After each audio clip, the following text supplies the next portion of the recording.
just like most New Jersey drivers, I've just been enjoying the cheap gas we've had for the past couple days. But there are two legislators who are leading the charge to possibly raise our gas tax and destroy that fantasy for us in New Jersey. They're Assemblyman Wisniewski and Assembly Speaker Prieto. They are currently holding hearings. I was at the first hearing that was held at Montclair State University. They're going to hold 4 others to try to find a reason to raise our gas tax because they say our transportation trust fund is completely depleted.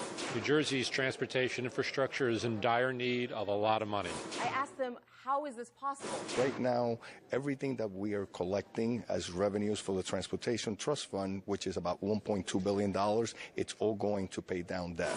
So he's saying that because New Jersey drivers are already dealing with poor roads, it's a problem because New Jersey is a corridor state. A lot of people from other states like to drive through New Jersey, have their businesses through New Jersey, but if our roads aren't safe and aren't structurally good, then that could affect business. And he's also talking about how for drivers, it costs like $600 a year to deal with your car repairs after you get flat tires and run over potholes and you get your tires blown. So he's saying it's actually in the advantage of New Jersey residents for them to raise the gas tax, and they just need to be educated. I said, I don't think New Jersey residents, the public, would agree with you. And he says, actually, they would. So I tested that. I spoke to some New Jersey residents on the street and said, do you agree with what he's saying, that you would be for a higher gas tax? I own a small business. It'd be a huge burden, you know. If they raise my cost, then I have to pass that cost on to consumers.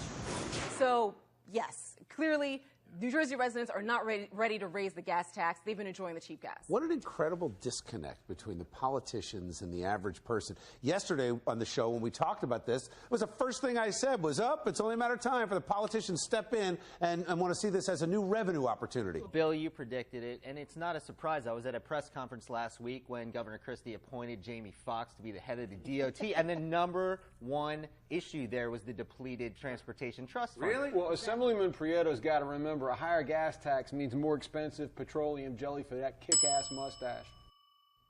We'll leave it there. Thank you, Sabil.